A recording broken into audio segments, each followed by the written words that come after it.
Est-ce que vous voyez la baisse de l'influence française sur le continent africain? Ah mais oui, mais j'y travaille, donc je la vois avec grand plaisir. Avec le grand plaisir? Avec très grand plaisir. Je pense que j'ai contribué à faire baisser l'influence française sur le continent. C'est d'ailleurs pour ça que le gouvernement français m'a interdit d'entrée et de séjour en France. Je pense qu'on interdit de venir, mais non, moi on m'a interdit. Donc je dois être dangereuse. On me décrit comme un agent qui est anti-français, alors que je suis une personne qui est pro-Afrique. Mais comme être pro-Afrique est automatiquement atteint les intérêts français, bon.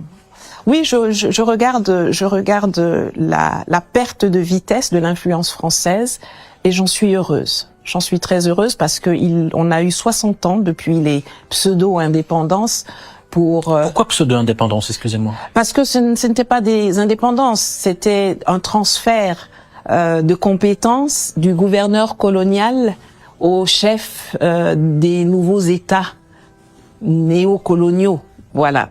Donc, il n'y a pas eu une déclaration d'indépendance comme, par exemple, aux États-Unis où les gens se sont assis, ils ont écrit, ils ont fait le bilan de la coopération et ils ont dit, bon, maintenant, à cause de ça et ça, aujourd'hui, nous déclarons notre indépendance. Il n'y a pas eu ça.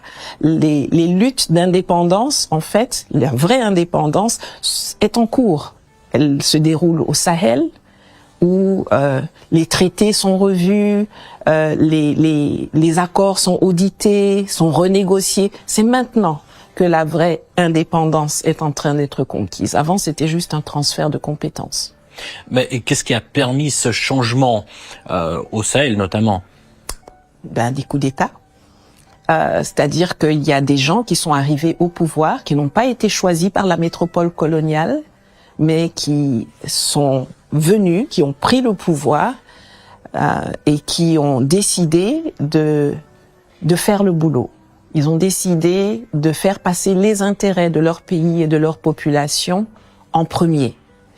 Alors, je ne dis pas que le coup d'État amène toujours ce genre de personnes à la tête de l'État, mais il force est de constater qu'en ce qui concerne les 3 États du Sahel concernés, le Niger, le Mali et le Burkina, nous avons aujourd'hui des militaires à la tête de ce pays et des civils, d'ailleurs dans le gouvernement, qui travaillent aujourd'hui à imposer une nouvelle façon de collaborer avec eux, qui sont ouverts avec tout le monde, mais dans le respect de certaines conditions qui sont la souveraineté et les intérêts des populations.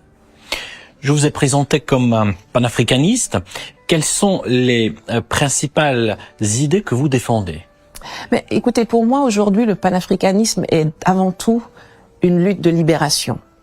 Une lutte de libération parce que ne peuvent s'unir de façon productive que des États qui sont souverains et qui décident donc eux-mêmes de là où ils veulent aller, de ce qui est bon pour eux. Donc le panafricanisme, je ne l'ai pas inventé, c'est quelque chose qui existe depuis longtemps. C'est vrai qu'il y a eu une période où la thématique panafricaniste avait plutôt été remisée dans les oubliettes, mais étant donné qu'elle a repris toute sa dimension d'émancipation et d'autodétermination, aujourd'hui, je la vois comme ça. Le panafricanisme, c'est une lutte de libération qui va permettre à des États souverains de décider eux-mêmes de s'unir et dans quelles conditions. Quels États en Afrique, par exemple, on peut considérer comme souverains? C'est une belle question. Aujourd'hui, c'est difficile de dire qu'il y a des États souverains. Peut-être l'Éthiopie, peut-être.